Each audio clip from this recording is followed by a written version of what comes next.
हरे कृष्ण। ओम नमो भगवते वासुदेवाय। ओम नमो भगवते वासुदेवाय। ओम नमो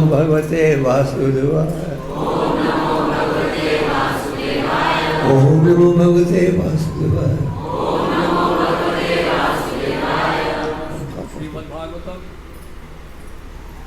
श्रीमद् भागवतम स्कंद 7 अध्याय 15 श्लोक संख्या 22।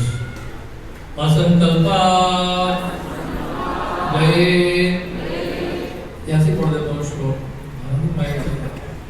असंकल्पा गए कामं क्रोधं काम विवर्धनात् अर्था अनर्थेक्षया लोभं भयं तत्त्वा अमर्षणात्।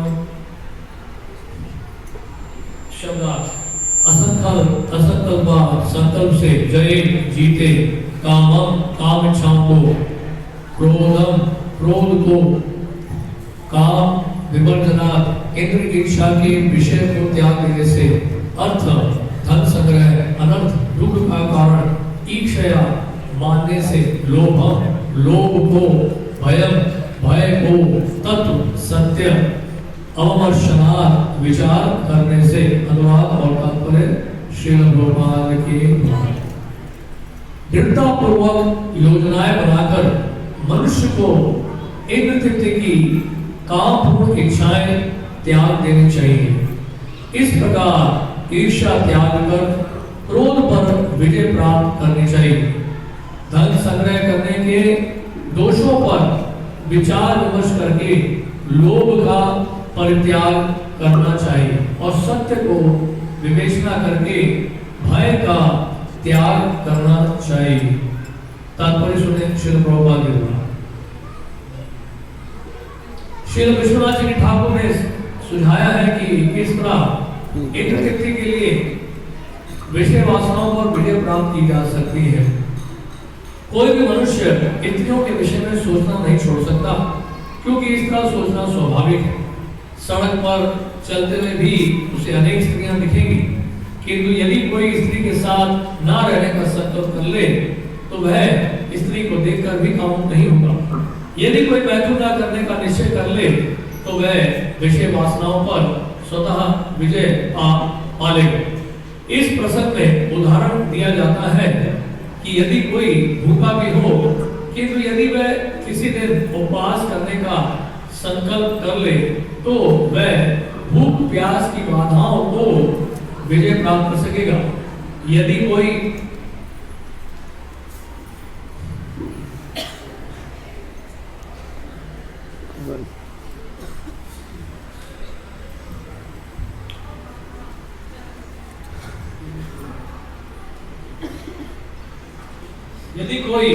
मैथुन न करने का निश्चय कर ले तो वह विषय वासनाओं पर स्वतः विजय पा लेगा। इस प्रसंग में उदाहरण दिया जाता है कि यदि कोई भूखा भी हो, किंतु यदि वह किसी दिन उपवास करने का संकल्प कर ले तो वह भूख प्यास की बाधाओं को विजय प्राप्त कर सकेगा। यदि कोई संकल्प कर ले कि वह किसी से ईर्ष्या नहीं करेगा तो वह सहज ही क्रोध पर विजय पा लेगा। इसी प्रकार में धन संग्रह करने की इच्छा को त्याग सकता है, मात्र यदि वह इतना ही सोच ले कि अपने पास आए धन की रक्षा करना कितना कठिन है। यदि किसी के पास प्रचुर नकद धन रहता है तो वह उसे ठीक से संभालने के विषय में चिंतित रहता है। इस तरह यदि कोई धन संचय के अवगुणों की विवेचना करे तो वह स्वभावतः बिना कठिनाई के अपना व्यवसाय छोड़ सकता है। हरे कृष्ण। ओम ज्ञानतिमिरान्धस्य ज्ञानाञ्जनशलाकया चक्षुरुन्मिलितं श्रीचैतन्य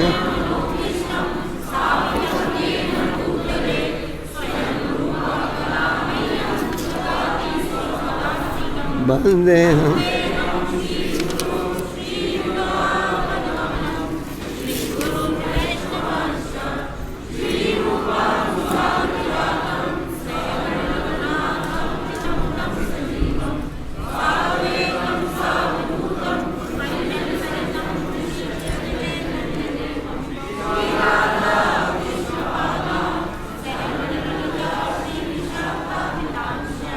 हे कृष्ण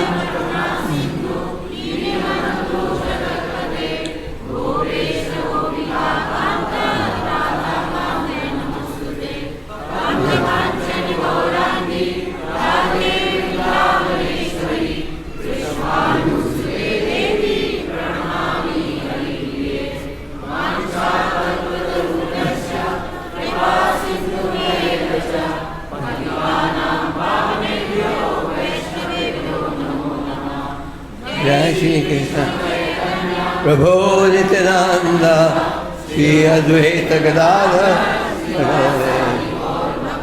हरे कृष्णा हरे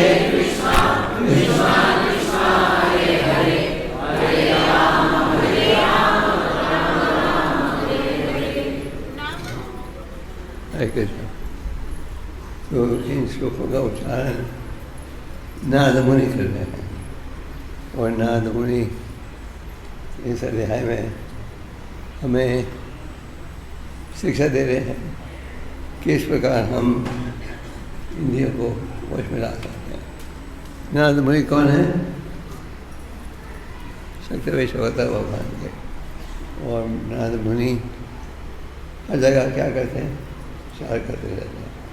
यहाँ इस अध्याय में नारद मुनि युधिष्ठिर महाराज को प्रचार कर रहे हैं और युधिष्ठिर महाराज के द्वारा में संदेश दिया जाता है। इससे पहले पिछले अध्यायों में प्रहलाद महाराज के विषय में अपने ज्ञान प्राप्त किया है और किस प्रकार प्रहलाद महाराज लगे रहते थे किसमें प्रचार के बारे में।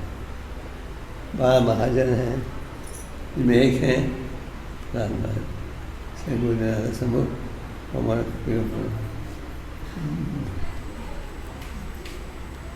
जन ऐसा क्यों महाजन है जिनमें एक है नारद मुनि।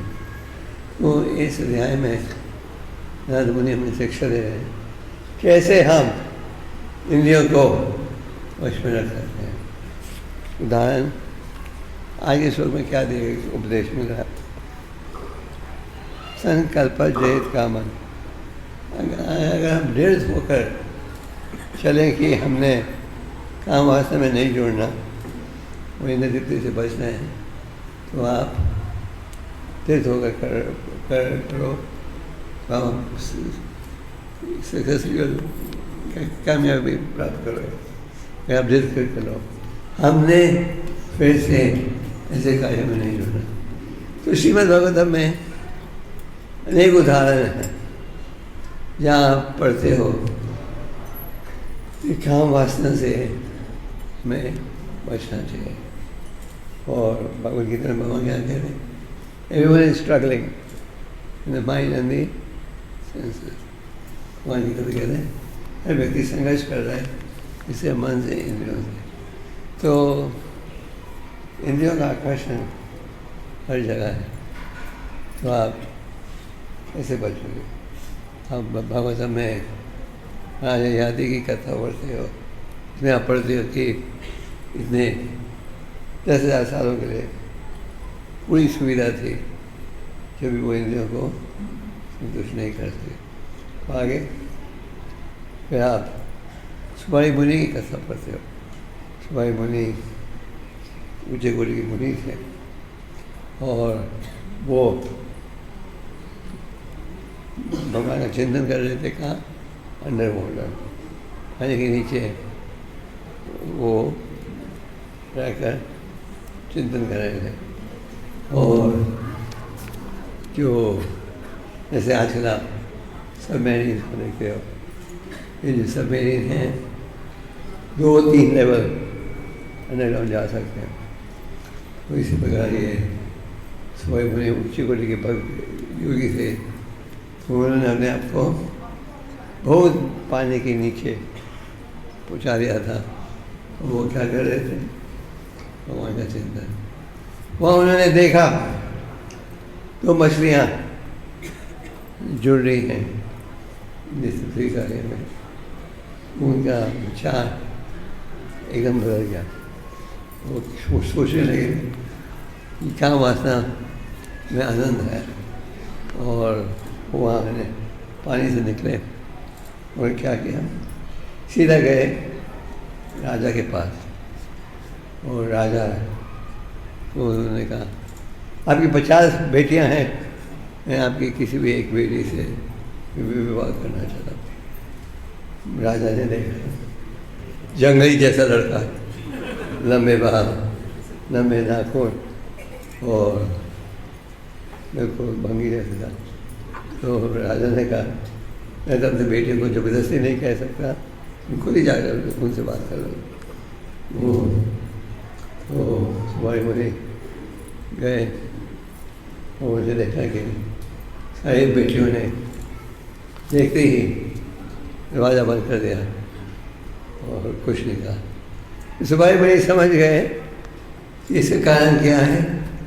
उन्होंने उनका शरीर वो बदसूरत है, आखिर वो अंडर वाटर मेडिटेशन कर रहे थे, वो समझ थे। उन्होंने सोचा भी था मैं बाहर आऊँगा और एक प्रकार अपने आप को खूबसूरत रखना है, मैंने परवाह ही नहीं की। और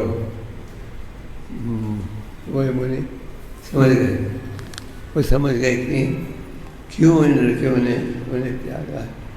और फिर उन्होंने योगिक शक्ति द्वारा बहुत ही सुंदर रूप ग्रहण किया, बहुत ही सुंदर। और वापस से वो गए उस महल में जहाँ बेटियाँ रहती थी। सारी बेटियों में बड़ा गहरा आकर्षण था इस योगी की तरफ। बहनों में झगड़ा हो गया कि सब बहनों ने कहा हमें पहले उसे चुना था, हमारा अधिकार पहले होना है। जब सुबह ने देखा उसके कारण अरे बहनों में झगड़ा हो रहा है, उन्होंने 400 से विवाह कर लिया और हाई को योगी थे।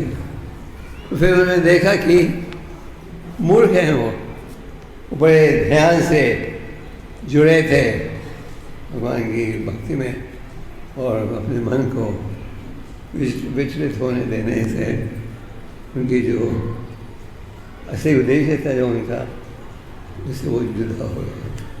फिर उन्होंने पत्नियों को उपदेश दिया, सब में जाकर फिर जंगल में भगवान का चिंतन आरम्भ किया।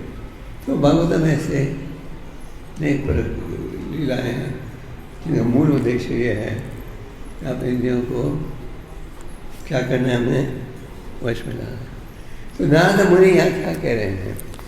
नारद मुनि कह रहे हैं कि अगर आपने इंद्रिय तृप्ति को त्यागना है तो हमें दृढ़ होकर प्रयास करना पड़ेगा। If to practice with determination, दृढ़ होना, practicing with determination, read again and again the scripture. Rupa Goswami भी उपदेशामृत में क्या कहते हैं, उत्साह निश्चय। अगर आप भक्ति के मार्ग में सफलता चाहते हो हमें दिल होकर इसमें जुड़ना पड़ेगा।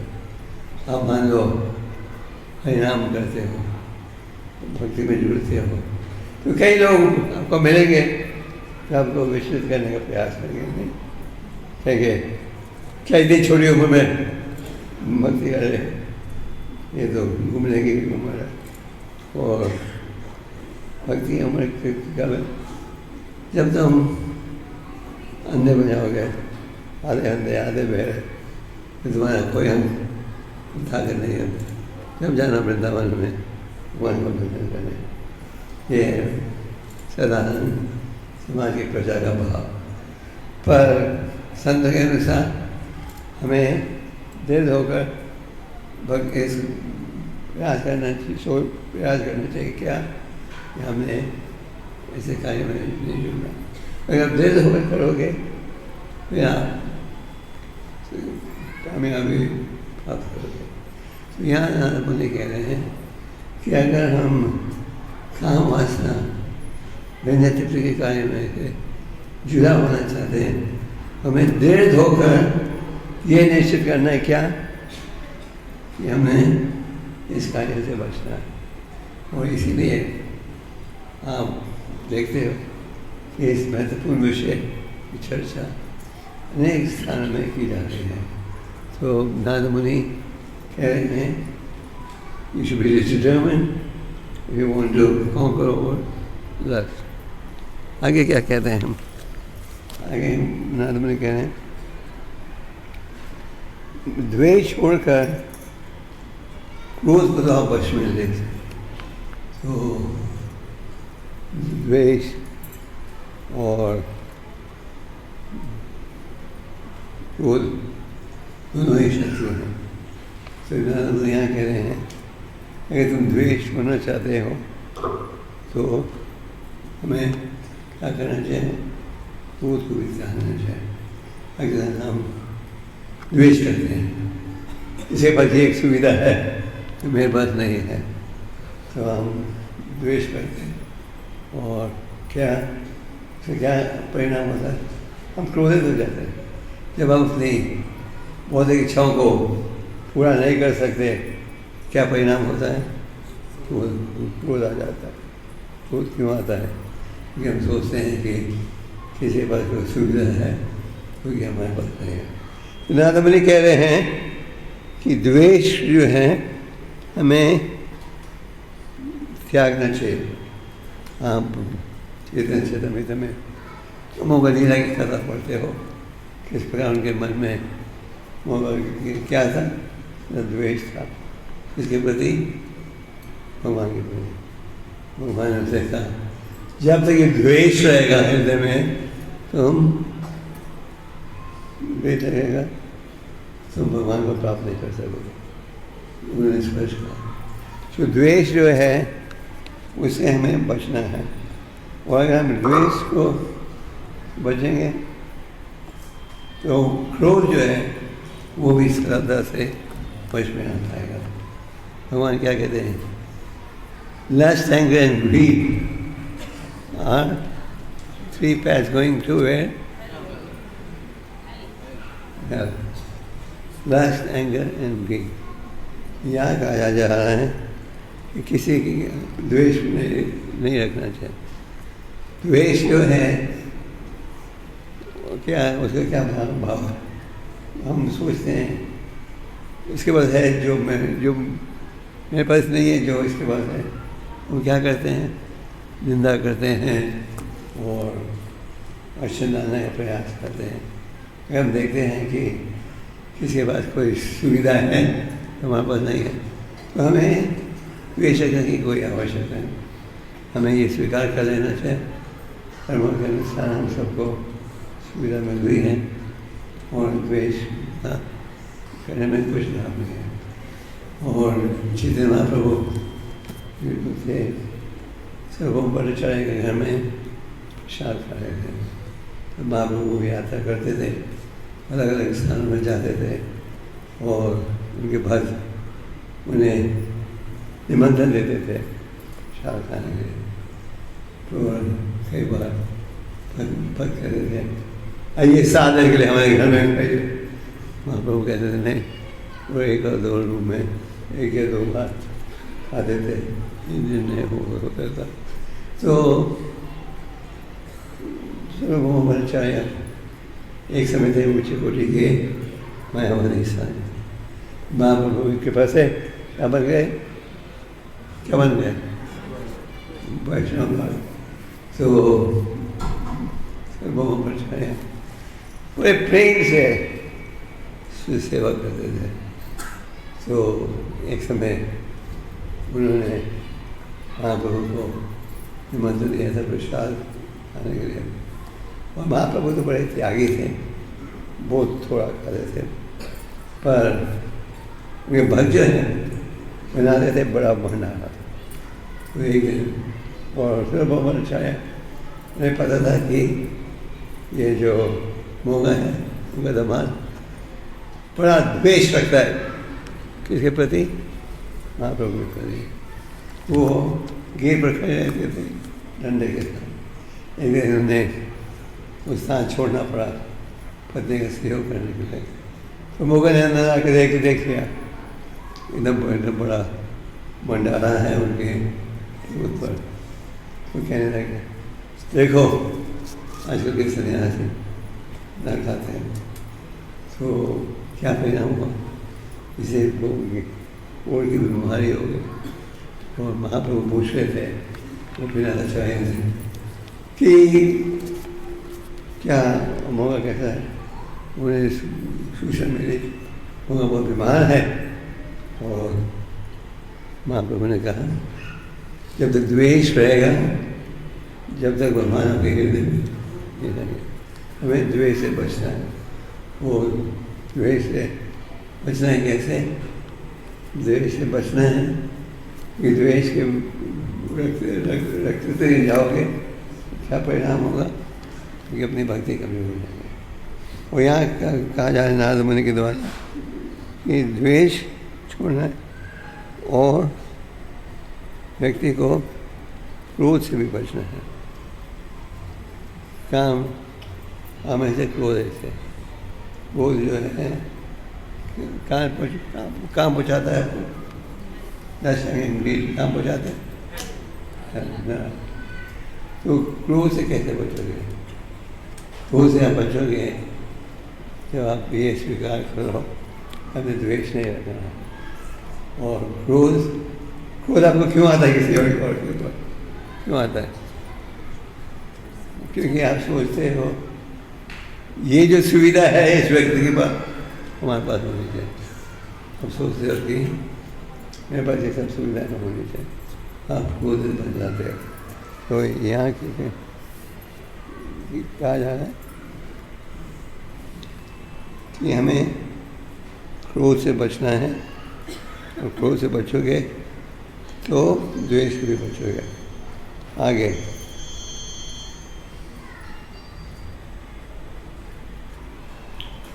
आगे यहाँ कहा जा रहा है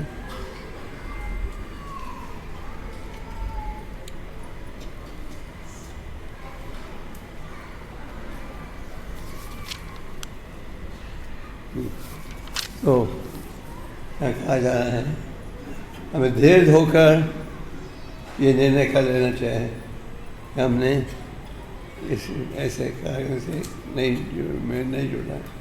हमें काम क्रोध लोभों से आप फिर बच सकोगे। तो आगे कहा जा रहा है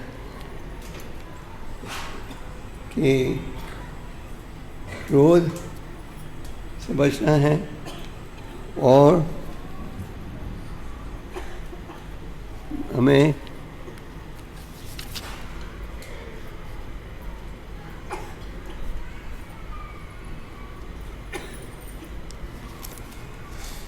धन की लालच से कैसे बचोगे। धन सब क्या चाहते हैं, जहाँ धन मिले उतना ही कम है। भौतिक संसार में क्या सो लस्ट एंगर ग्रीड मतलब हम चाहते हैं और प्राप्त हो। तो ये कैसे बचोगे। ये समझो कि अगर आपके पास धन है जिसका आप इस्तेमाल नहीं करें भगवान की सेवा में, ये धन क्या है, धन आपका शत्रु बन जाएगा। और धन जो है हमें उपयोग करना चाहिए किस लिए, भगवान की सेवा में। श्रीमद् भागवत में आप महाराज कथा पढ़ते वंती ब्राह्मण का। ये ब्राह्मण जो था व्यापारी था और उसने चातुर्य करके बहुत धन कमा लिया था। पर धन कमा लिया था ये ब्राह्मण एक पैसा भी किसी पर खर्चता नहीं था। और जिसके कारण सब व्यक्ति क्या रिश्तेदार बन गए, उसके शत्रु हो गए। तो यवंती ब्राह्मण जो धन था, तो धन का उपयोग करता था अपने लिए भी नहीं और दूसरों के लिए भी नहीं, जिसके कारण सारे रिश्तेदार जो हैं उसके शत्रु बन गए।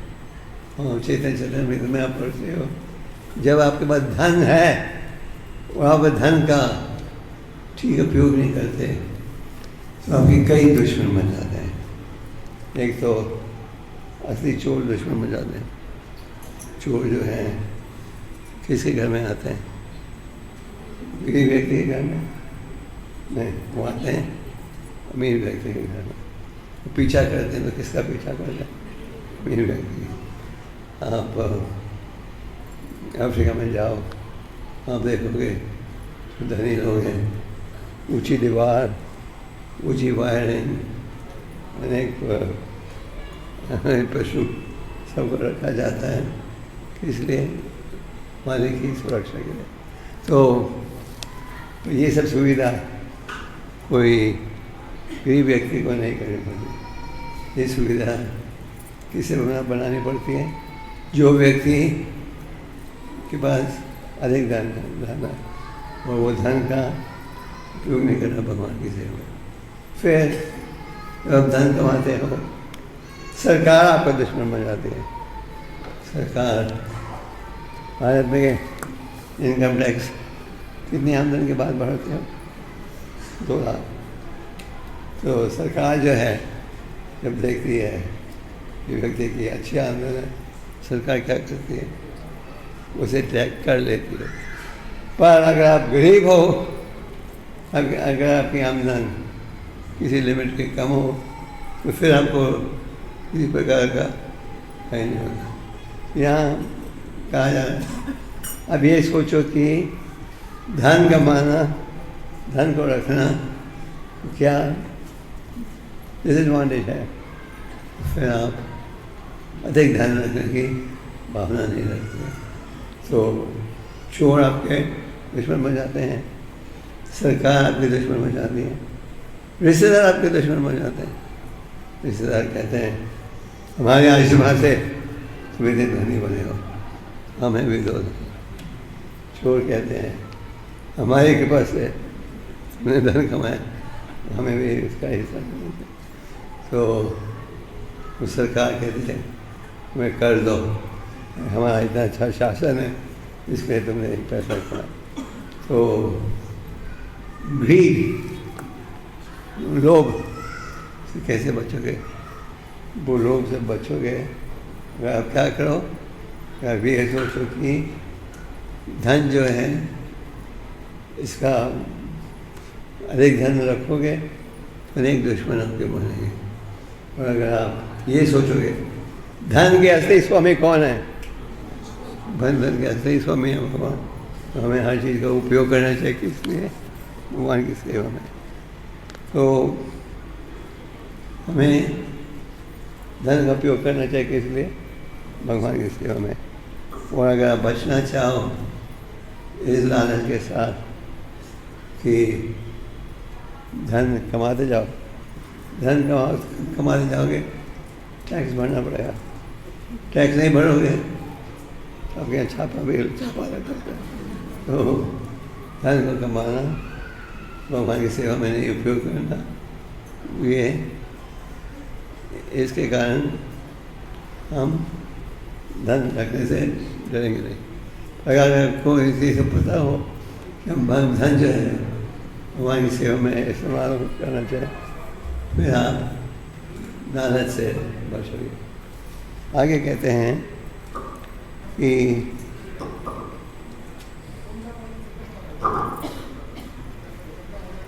आप सत्य का चिन्ह का उच्चारण करो।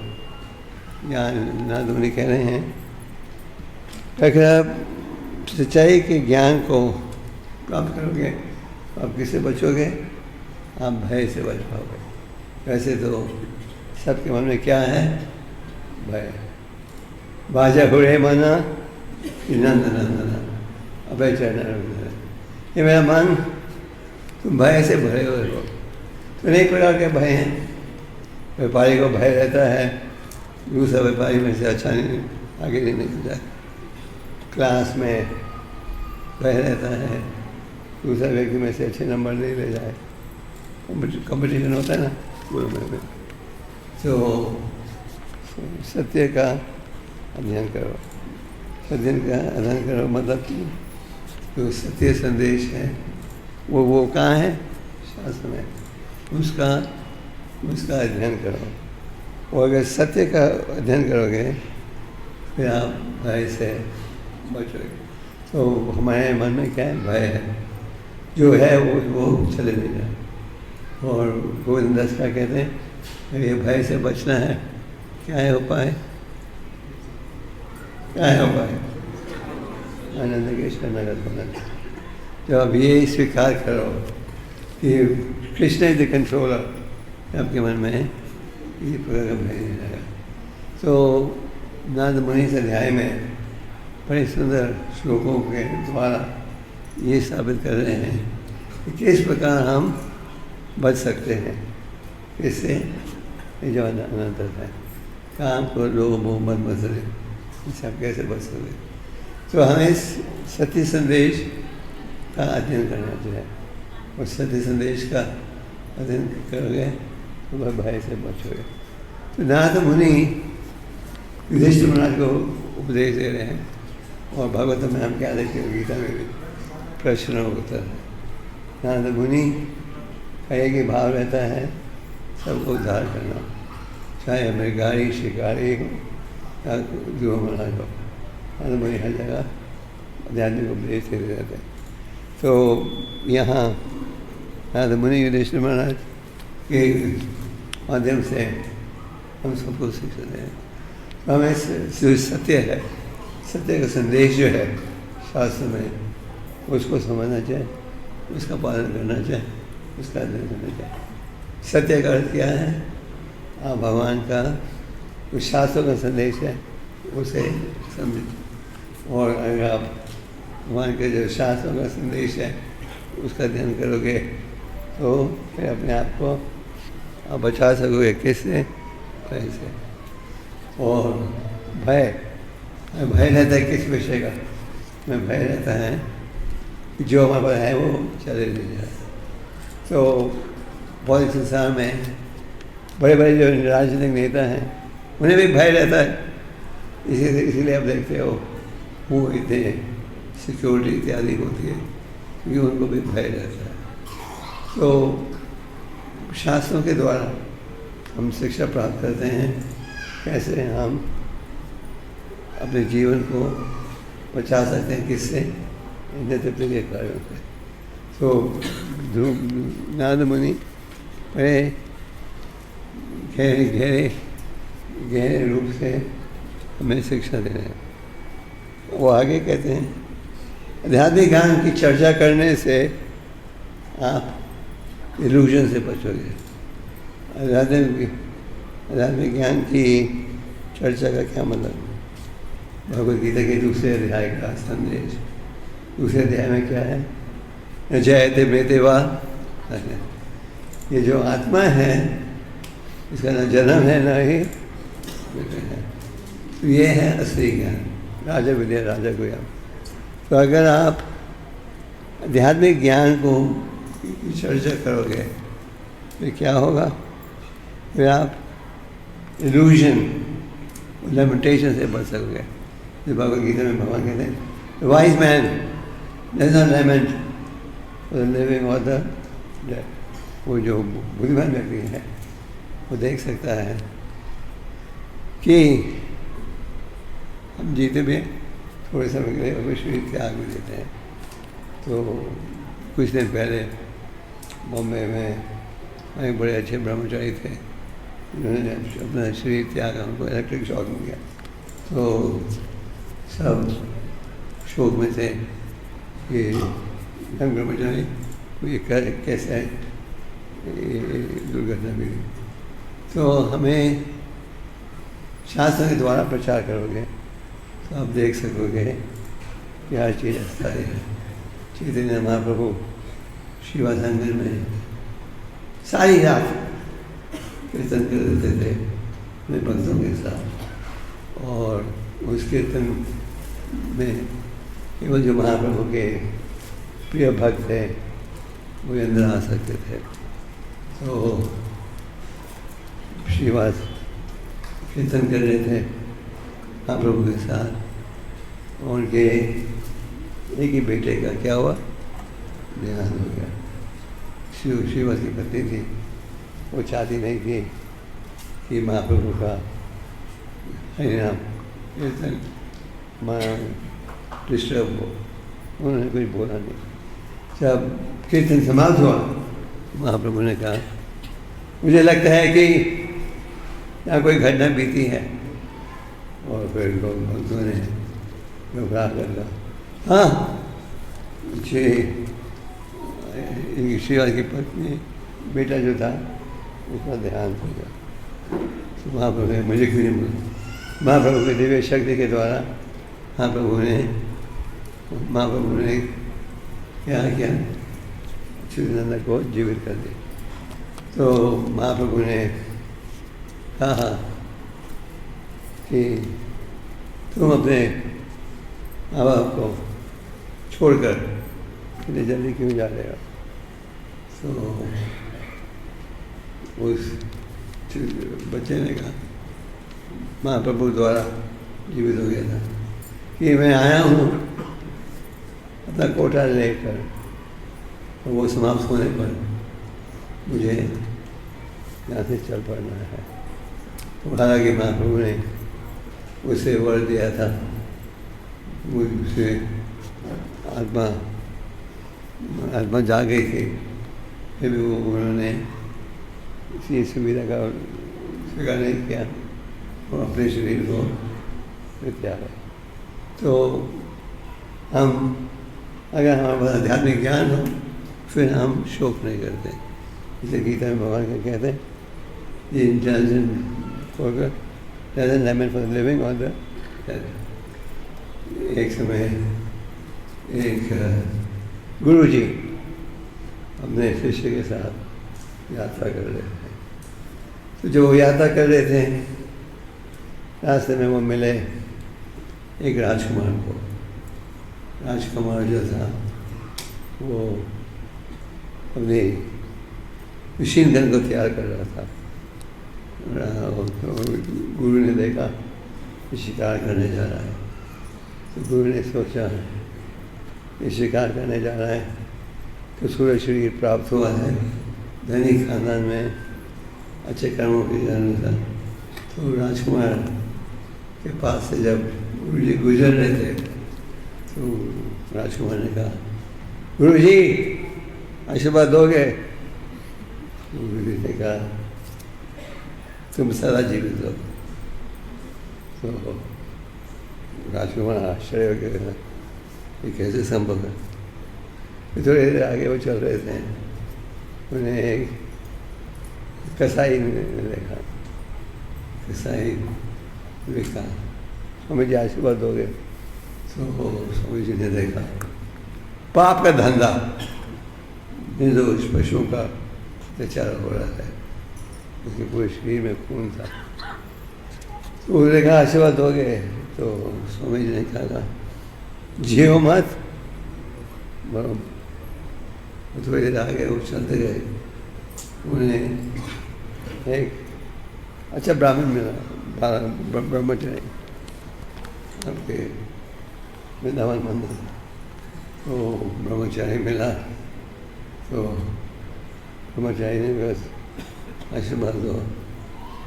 तो गुरु जी ने कहा तुम तुरंत ही मर जाओ। तो उन्होंने कहा ये बड़ी अच्छी अजीब बात है। फिर उसके बाद एक पुजारी मिले, तो गुरु वो ये शिष्य समझ गए थे किस प्रकार का वो आशीर्वाद देना। उनके शिष्य ने कहा जियो या मरो कुछ अंतर नहीं। तो शिष्य ने गुरु जी से पूछा, आपने जो अलग अलग प्रकार के वर दिए उसका कारण क्या था? तो गुरु जी ने कहा राजकुमार को क्या वर दिया, तुम सदा जीवित रहो। क्यों? क्योंकि राजकुमार को अच्छे कर्मों के अनुसार अच्छे खानदान में जन्म मिला है, धन मिला है इत्यादि, पर वो इसका दुरुपयोग कर रहा है। इसका उपयोग कर रहा है किस लिए? निर्दोष पशुओं का घायल करने के लिए। जब वो मरेगा उसको इस सब सजा भुगतनी पड़ेगी। उसे क्या बोल दिया, तुम सदा जीवित रहो। क्योंकि मरते ही उसे अनेक प्रकार के कष्ट सजा करनी पड़ेगी। और जो कसाई था उसे क्या कहा, जियो मत मरो। वो जीवित रहता है उसमें भी पाप करता है, और मरने के बाद इन सब का परिणाम उसे भुगतना पड़ेगा। तो उसके जीना भी पाप है, और जब उसके बाद मरने के द्वारा अनेक प्रकार की सजा भुगतनी पड़ेगी, वो भी ठीक है। वो ब्रह्मचारी को क्या करता मनाने को उन्होंने कहा तुरंत ही मर जाओ। तो शिष्य ने पूछा, आपने इसे इतने अच्छे ब्रह्मचारी को ये वर दिया, गुरु ने क्या कहा? गुरु ने कहा ये जो ब्रह्मचारी है अभी तक इसने कोई पाप नहीं किया, कोई गलत काम नहीं किया, और भविष्य में संभव है कि विचलित होकर गलत काम में जुड़ सकते हैं, तुरंत मर जाए, क्योंकि उसका इतिहास अच्छा है, कहाँ जाएगा भगवान के नाम। इसलिए उन्होंने ब्रह्मचारी को कहा तुम सदा तुरंत ही मर जाओ। पुजारी को क्या कहा, जो मरो अंतर नहीं, क्योंकि भगवान का भक्त है, जब जीवित है तो भी भगवान की सेवा करता है, और जिस व्यक्ति ने भगवान की सेवा की है उसे कोई चिंता की आवश्यकता नहीं, वो उसे लिए जीवन समाप्त करे, एक ही समान है। तो अगर हमारे पास आध्यात्मिक ज्ञान हो तो फिर हम लेमेंटेशन वो इल्यूजन से बच सकते हो। सब क्या है हमारा इल्यूजन? हमारा इल्यूजन ये है कि हम सोचते हैं कि शरीर ही हमारा असली रूप है, और हम क्या सोचते हैं शरीर हमारा असली स्वरूप है, और हमें इंद्रियों का उपयोग करना चाहिए। किस लिए? इंद्रिय तत्व के कार्य में हम ये भूल जाते हैं, कभी इंद्रियों को कभी भी संतुष्ट नहीं कर सकते। अगर इंद्रियों को संतुष्ट करना है तो क्या है उपाय? आध्यात्मिक कार्य में जोड़ने का। जैसे कि अमरीश महाराज का उदाहरण आप पढ़ते हो, इस प्रकार उन्होंने अनेक इंद्रियों का उपयोग किया। किस लिए? किसने? भगवान की सेवा, ऋषि की सेवा। इंद्रियों के स्वामी का नाम क्या है? ऋषिकेश। और हमें क्या करना चाहिए? इंद्रियों का उपयोग करना चाहिए भगवान की सेवा में। अब भागवत में नलू का वर्मन की कथा पढ़ते हो कि किस प्रकार वो कल कामों में जुड़े थे। नारद मुनि ने जब देखा तो उसने कहा कि इनको शिक्षा देने दो। जो संत है जब कोई शिकायत कर कोई सुधार करता है उसके पीछे भाव रहता है। क्या भाव रहता है? कि दूसरे व्यक्ति इसका लाभ उठा। तो नारद मुनि ने कहा सोचा कि जो कुत्ते कुबेर के नशे में जुड़े हुए हैं और नंगे शरीर में खड़े, तो उन्होंने क्या कहा तुम पेड़ बजाओ। ये पेड़ भी जो है नंगे रहते हैं। और पर एक वर्ष लिया उन्होंने साथ में, क्या 100 वर्षों के पश्चात भगवान का दिव्य दर्शन प्राप्त हुआ। तो उन्हें दर्शन प्राप्त हुआ। उन्होंने आभार प्रकट किया किसे? नारद मुनि को। उन्होंने कहा अब से हम हमारे इंद्रियों का उपयोग करें किस लिए? तो अज्ञानता में हम जुड़ते हैं कई गलत कामों में। जब ज्ञान असली ज्ञान प्राप्त होता है तो हम समझ पाते हैं कि हमें इंद्रियों का उपयोग करना चाहिए किस लिए? भगवान की सेवा में। और जैसे अमरीश महाराज ने क्या उदाहरण दिया, जीव के द्वारा क्या करो? जीव के द्वारा क्या करना चाहिए? भगवान का प्रसाद, भगवान के नामों का उच्चारण। कानों के द्वारा, जीव के द्वारा भगवान का उच्चारण भी करना चाहिए। रूपा गोस्वामी कहते हैं कि भगवान आपने हमें एक जीव दिए, 2 कान दिए, आपके इतने असंख्य गुण हैं कि उनको उच्चारण करने के लिए हमें हजारों जीवों की आवश्यकता है। तो भक्त का ये भाव रहता है कि हम इंद्रियों को संतुष्ट कर सकते हैं कि अगर आप क्या करो, उनकी सेवा में उपयोग करो। तो नारद मुनि कह रहे हैं ज्ञान होगा तो आप लिमिटेशन और इल्यूजन से बच सकते हो। और वो मैं ज्ञान त्रिवेंद्र से हमारा जन्म हुआ था किसमें? ज्ञान नाम है।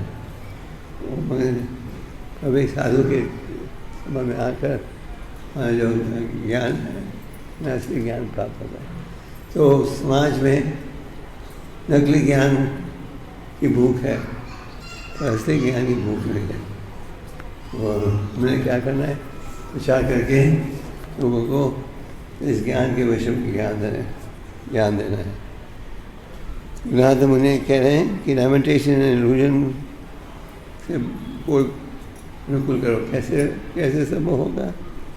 असली आध्यात्मिक ज्ञान की चर्चा करें, डिस्कस इट। इसलिए ईश्वर मंदिरों में आप देखते हो रोज सुबह भगवतम का क्लास और गीता का पाठ। क्यों?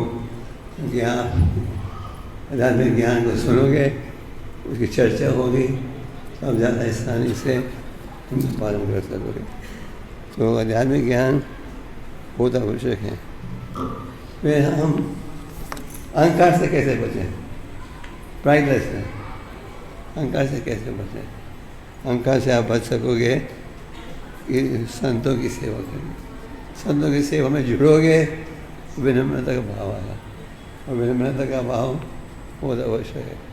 चैतन्य महाप्रभु ने क्या कहा?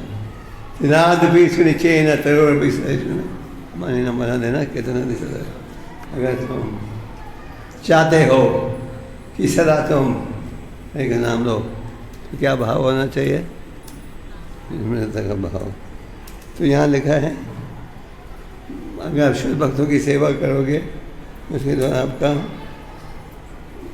जो क्रोध है, अहंकार है, उससे आप बच सकोगे। और अहंकार से बचोगे, ज़्यादा सरलता से क्या भक्ति योग में आप जुड़ सकोगे। इसलिए लगभग रोज आप सुनते हो, क्या सुनते हो? कि अहंकार से कैसे बचो। और अहंकार से बचोगे अगर आपके पास आध्यात्मिक ज्ञान है। तो आध्यात्मिक ज्ञान को अनुकूल करना बहुत आवश्यक है। और हमें इन्हें तरीके से बचोगे तो क्या भक्ति योग के मार्ग में आगे बढ़ सकोगे। तो नारद मुनि हमें क्या कह रहे हैं? इस असली ज्ञान की प्राप्ति से हम अज्ञानता से बच सकते हैं। तो श्रीमद् भागवतम में सबसे उत्तम ज्ञान है। व्यासदेव ने सारे शास्त्रों की रचना की थी। जब भी उन्हें लग रहा था मेरी रचना में क्या रह गया, कोई कमी रह गई है, जो अपने गुरु को मिले सरस्वती नदी के तट पर, गुरु जी ने क्या कहा कि शुद्ध भक्ति के ज्ञान पर रचना करो। उन्होंने फिर क्या किया? हमें श्रीमद् भागवतम का ज्ञान दिया। ज्ञान का गौरव करिता हूँ फल, वैदिक साहित्य सबसे पक्का हुआ फल है। तो cultivating spiritual knowledge, what can you give up? Lamentation and illusion. Cultivating spiritual knowledge. So spiritual knowledge का अर्थ है ये ज्ञान जो आप प्राप्त करते हो कहाँ? गीता में, भागवत में इत्यादि। और ये ज्ञान प्राप्त करोगे तो आप इल्यूजन से बच सकोगे। तो आज आप देखते हैं समाज में बहुत से पाठशालाएँ, महाविद्यालय है, पर दिव्य ज्ञान वहाँ नहीं मिल रहा। और अगर भक्ति सिद्धांत जी कहते थे अगर समाज में किसी चीज़ की कमी है, किस चीज़ की कमी है? दिव्य ज्ञान की कमी है। तो आप सब तो जैसे आज के इस यात्रा में आए हो, हम आए हो क्यों? क्योंकि आपके अध्यात्म में रुचि है। आप सब जो हो जुड़े हो अलग अलग बेसिस के साथ, और आप सब जुड़े हो, चैंटिंग भी करते हो, किताबें भी पढ़ते हो, क्योंकि आप में आध्यात्मिक जागृति है, आपके हृदय में ये भाव है क्या कि हमें जिंदगी के लक्ष्य को समझना चाहिए, हमें ये समझना चाहिए what is the goal of life. और ये गोल ऑफ लाइफ समझने तक कहाँ जाना पड़ेगा? वैदिक शास्त्र। तो श्री प्रभुपाद जी ने हमें इन ग्रंथों का अनुवाद करके बड़े सरल भाषा में ज्ञान दिया है, और अगर हम इस ज्ञान को अनुकूल करेंगे तो क्या परिणाम होगा? ब्रह्मभूत प्रसन्नात्मा सोचती समस्तवेषु भूतेषु भक्ति परमेश्वर। तो ये जो आध्यात्मिक ज्ञान है उसके पालन से क्या? प्रसन्नात्मा, रियल हैप्पीनेस। जैसे कि शिक्षा में हम पढ़ते हो आनंद बुद्धि, आप अगर हरिनाम लोगे तो एक लाभ क्या है? क्या है एक लाभ?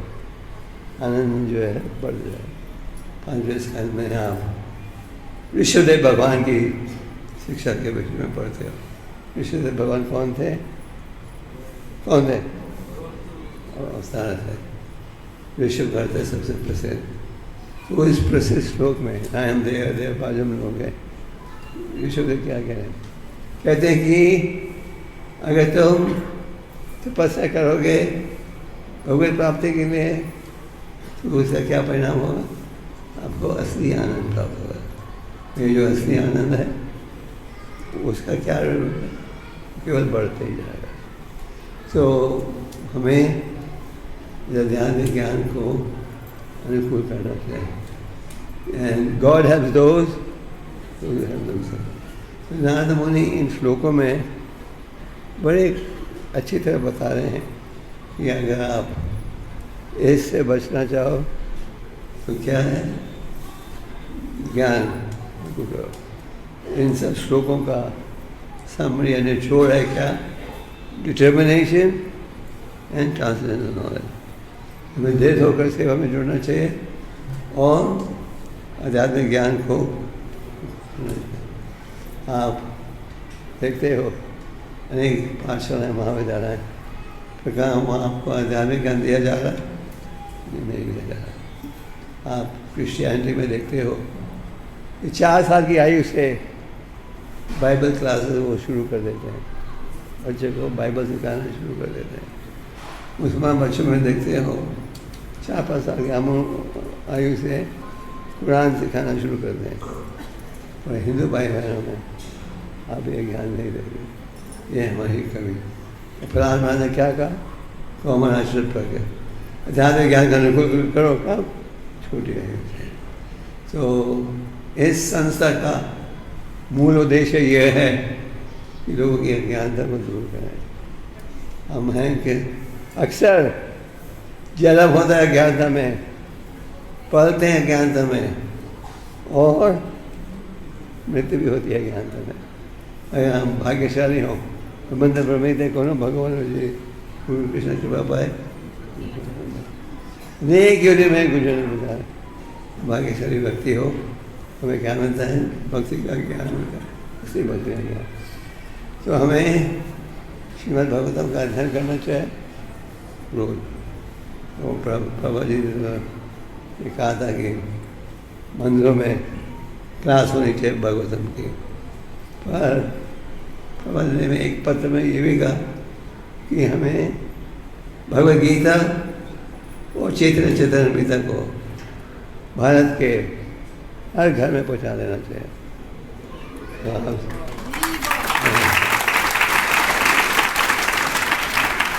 प्रभा ने कहा we should place Chaitanya Charitamrita and Bhagavatam मेरी हाउस होल्ड इन इंडिया।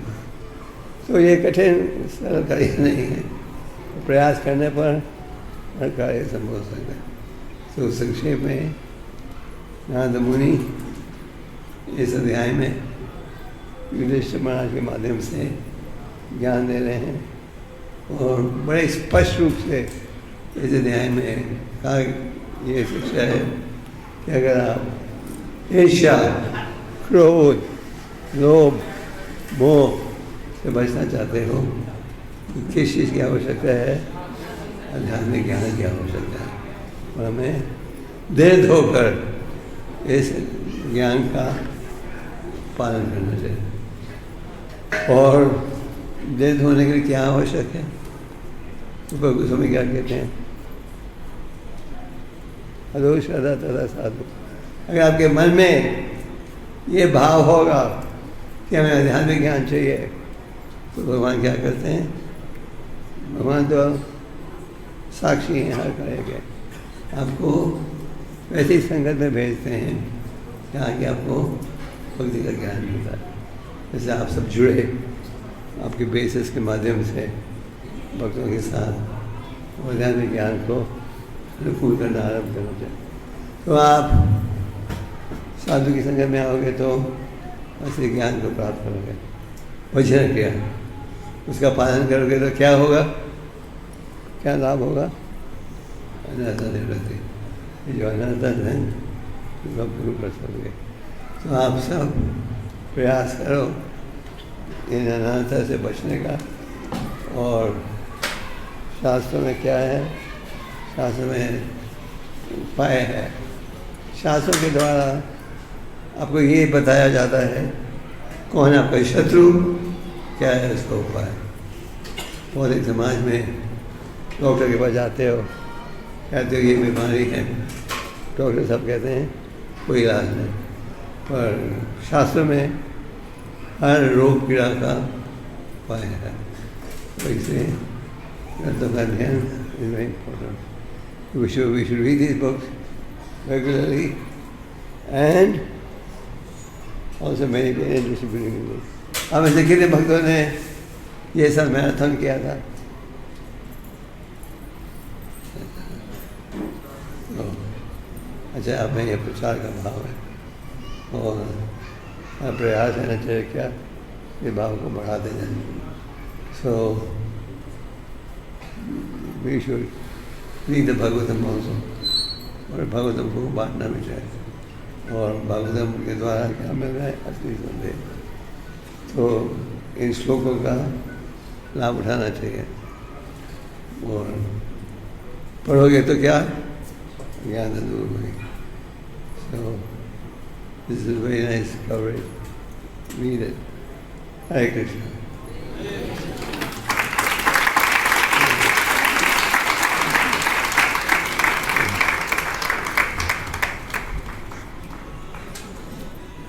मुझे क्वेश्चंस हैं, थोड़ा समय हमने प्रश्नों के लिए छोड़ा है।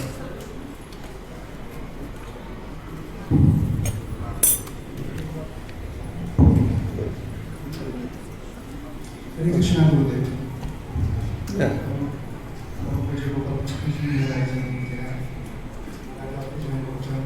I can see क्वेश्चन कहाँ से आ रहा है?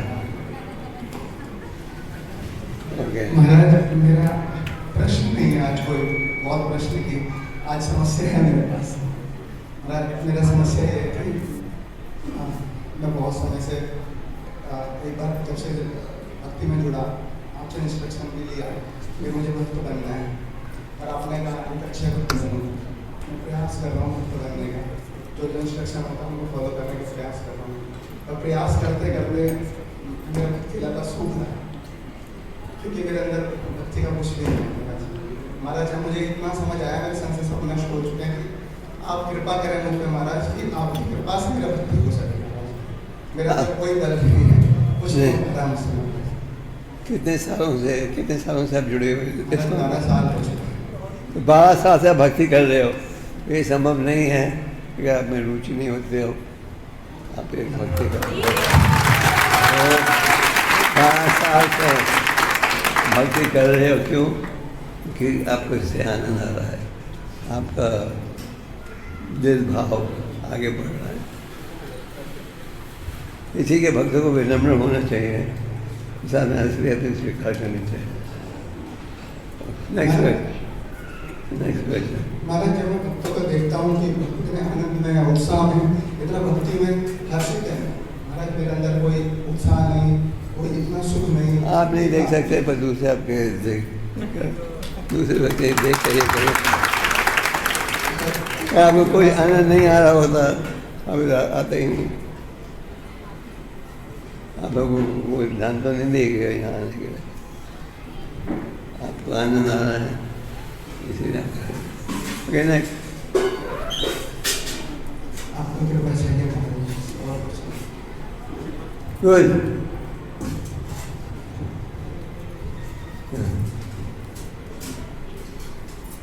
हरे कृष्ण महाराज ने धन्यवाद, थैंक यू। आपने हम लोगों को अपना संग दिया और इतना अच्छा लेक्चर दिया। महाराज जी, मेरा प्रश्न ये है कि हम लोग कई बार पढ़ते हैं कि काम क्रोध लोभ मोह जो है हमारे दंड के द्वार हैं और डिटर्मिनेशन के साथ हमें इससे डील करना चाहिए। तो हम लोग कई बार बहुत प्रयास तो करते हैं, लेकिन डिटर्मिनेशन कुछ दिनों तक रहता है, फिर डिटर्मिनेशन खत्म हो जाता है। तो मतलब डिटर्मिनेशन दृढ़ता के साथ कैसे है? हमेशा आता है और चला जाता है और बहुत संघर्ष चलते रहता है महाराज जी। संघर्ष सबको करना पड़ेगा। भगवान को गीता में क्या क्या क्या कहते हैं? Every living entity is struggling with the mind and the sense. भगवान खुद कह रहे हैं कि हम सब इन संघर्ष कर रहे हैं इंद्रियों के साथ। भगवान के उपाय दे रहे हैं इस समस्या का हल कैसे करना, दे दो कर पर के बिना। तो हमारा भाग्य ये है, जो हमारी असली समस्या है तो उसको कैसे हल करना, वो ज्ञान में आप शास्त्र में प्राप्त करते हैं। या फास्ट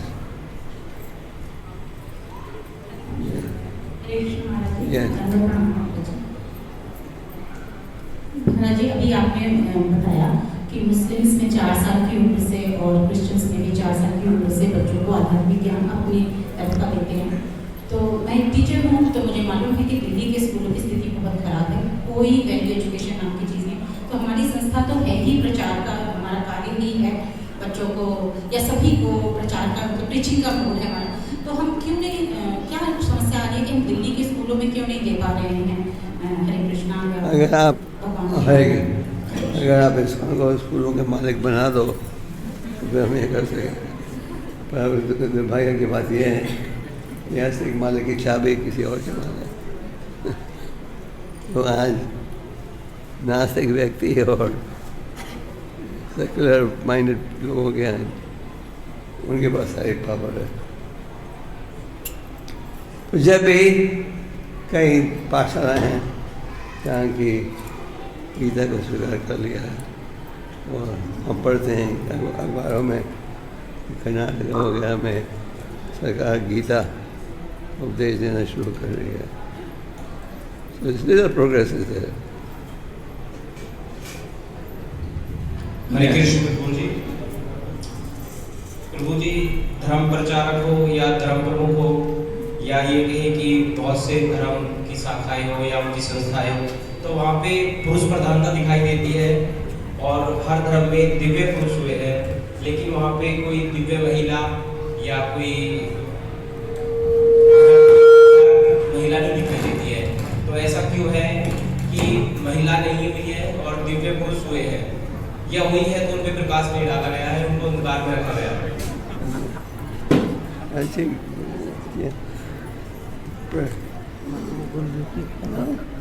हर धर्म में पुरुष प्रधान क्यों है? पुरुष क्यों मतलब आगे हैं? महिला क्यों आगे नहीं? महिला गुरु क्यों नहीं? फिर से बोलोगे आपका प्रश्न?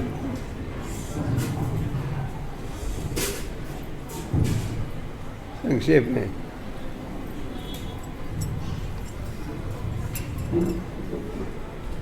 बोलिए जल्दी। हरे कृष्ण महाराज जी।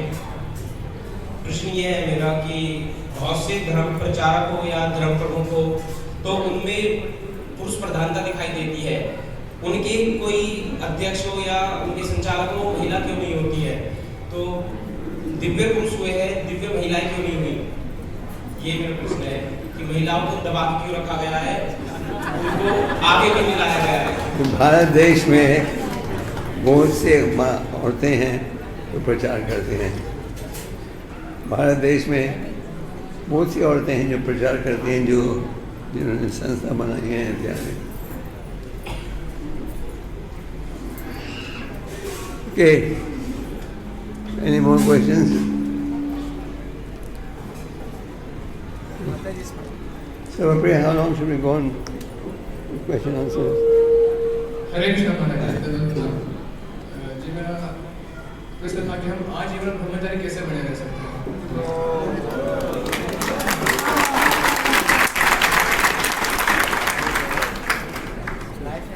आजीवन ब्रह्मचर्य कैसे रह सकते? सबसे सरल ब्रह्मचर्य है ना, सबसे सरल है। आप अच्छी साधना रखो, औरतों की संगत से दूर रहो, और जैसे नारद मुनि कहते हैं इन श्लोकों में, दृढ़ हो जाओ।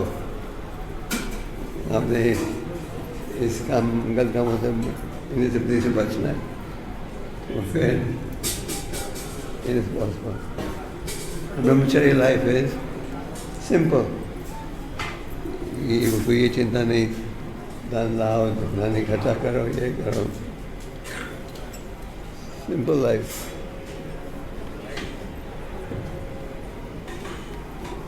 और यस, हरे कृष्ण महाराज जी, हम सुनते हैं गुरु पूजा। क्या? हरे कृष्ण महाराज जी, हम गुरु पूजा में सुनते हैं कि गुरुमुखा परम वाक्य छिद्यते कोरियेगा। तो हम कैसे गुरु की इच्छा को अपनी इच्छा बना सकते हैं? कैसे उसे कर सकते हैं? गुरु की इच्छा क्या होनी चाहिए, आप प्रभुपाद के ग्रंथों में प्राप्त करते हो। तो गुरु की क्या इच्छा होती है कि शिष्य प्रेरणा में रुचि बढ़ाए, शास्त्र में रुचि बढ़ाए, विनम्रता का भाव अनुकूल करे, सेवा का भाव बढ़ाए। ये होना चाहिए हमारा संक्षेप में भाव। जो गुरु हैं, साधु हैं, वो यही प्रयास रहता है कि इस संदेश को आगे पहुँचाया जाए यथारूप। भगवद गीता, अगर हम आचार्यों के संदेश को यथारूप स्वीकार करना चाहते हैं, अब ये ग्रंथ में प्राप्त करते हो, और यथारूप प्रचार करोगे तो उसका असली असर पड़ेगा। हरे कृष्ण गुरु महाराज, दंडवत प्रणाम। मेरा प्रश्न है कि हम जब बाहर जाते हैं प्रचार करने के लिए, बुक डिस्ट्रीब्यूशन करने के लिए, तो उस समय जब हम रोड पे बुक बांटते हैं, बहुत सारे ऐसे लोग आते हैं जो हमें गाली देकर चले जाते हैं।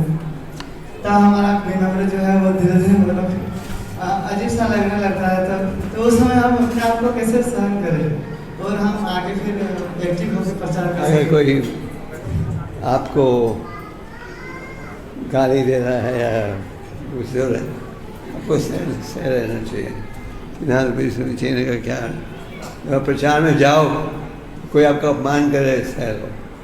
और इस विषय में आपके समक्ष भगवान नित्यानंद और हरिदास का वो उदाहरण है, आपको कई बार दिया है। जब वो प्रचार करने गए महाप्रभु के आदेश पर, तो लोगों ने क्या किया? कईयों ने कहा संत महात्मा आ गए हैं, बोलो क्या है उपदेश।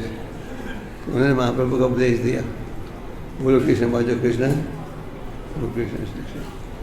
कईयों ने उनका विरोध किया, कईयों ने उन्हें जासूस भी बुलाया, कईयों ने उन्हें डाकू भी बनाया, बुलाया।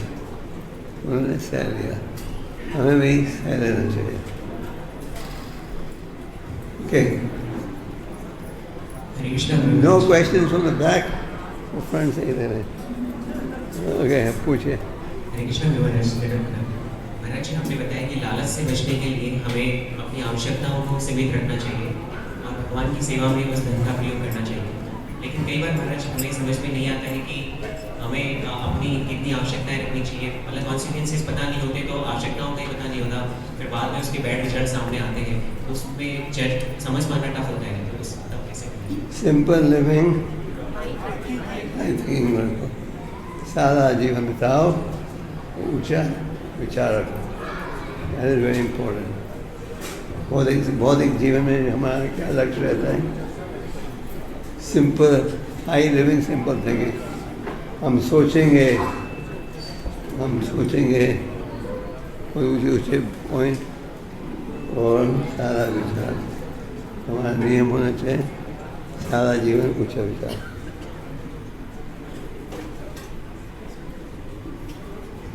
तो अगर ये सारा जीवन ऊंचा विचार रखोगे तो फिर ये लाभ होगा कि आप श्रद्धा से भक्ति के मार्ग में जुड़ सकोगे। हरे कृष्ण गुरुजी। How long have we gone? Hare Krishna. Yeah. धन्यवाद गुरुजी।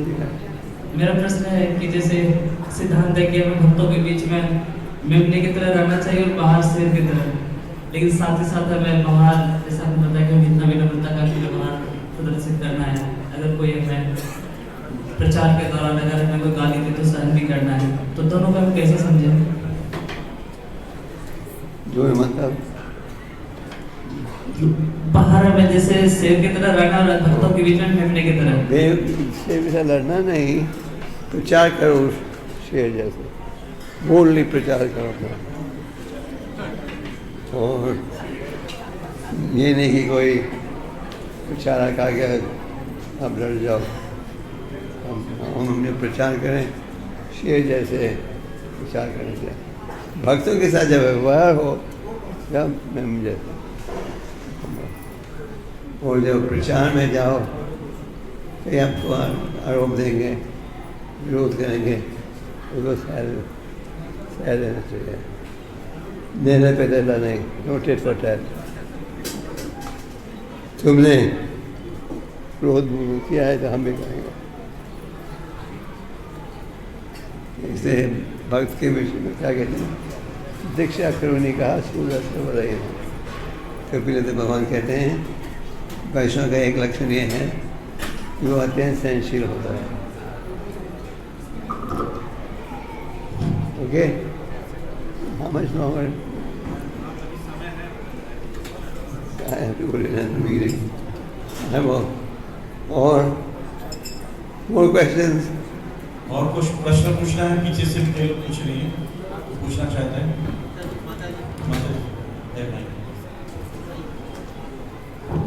हरे कृष्णा महाराज जी, आपका कोटि कोटि धन्यवाद। आपने इतने अच्छे दर्शन दिए और लेक्चर दिया, आपको प्रणाम है। और अपनी गुरु के लिए आपसे क्षमा करती हूँ। महाराज जी, जैसे आपने ये बताया कि कि महाराज जी वो जल के अंदर समाधि लिए थे और पशुओं को सब करते देख तो उनके अंदर काम वासना और इंद्रिय रक्ति की इच्छा जागृत हुई। तो हमारा मेरा एक प्रश्न है कि जब कोई भक्ति में एंटर करता है तो उसका इंद्रिय निग्रह और इंद्रियों पर कंट्रोल तो ऑटोमेटिक रहता है, लेकिन जब भक्ति में वो आगे बढ़ जाता है मध्यावस्था या उच्चावस्था में, तो फिर इंद्रियों पर कंट्रोल उसका लूज क्यों हो जाता है? अब जो कि महाराज जी थे जिन्होंने जल के अंदर तपस्या की, तो ये नेचुरली तो अपने इंद्रियों पे बहुत कंट्रोल रहा होगा ना स्टार्टिंग में, तभी तो उन्होंने जल के अंदर तपस्या करना आरंभ किया।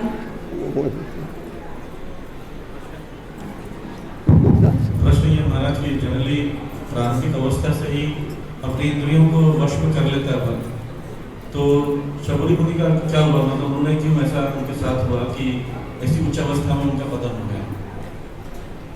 उन्होंने अपराध किया था गुरुदेव के विषय में, और ये कहा गया है यह वैष्णव अपराध से हमें बचना चाहिए, और ये है वैष्णव अपराध का परिणाम। इसलिए तो फिर गुरुदेव को मछली खाने का अधिकार है, और उसको बड़े मुनि रोका इसको, तो इसके लिए सजा मिली।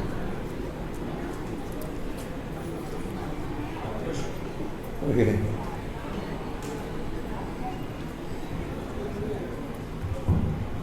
हरे कृष्णा, दंडवत प्रणाम महाराज जी। महाराज जी, मैं पूछना चाहता हूँ, मतलब ये जानना चाहता हूँ कि एक अच्छे भक्त कैसे बन सकते हैं, उसके अंदर क्या क्या क्वालिटीज होती है? सॉरी, क्या बोला आपने? हरे कृष्णा, दंडवत प्रणाम महाराज जी।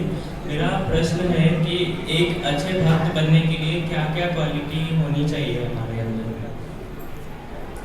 चैतन्य महाप्रभु ने सनातन गोस्वामी को उपदेश देते हुए कहा, जो भक्ति के लिए अनुकूल है उसे स्वीकार करो, जो भक्ति के लिए प्रतिकूल है उसे क्या करो?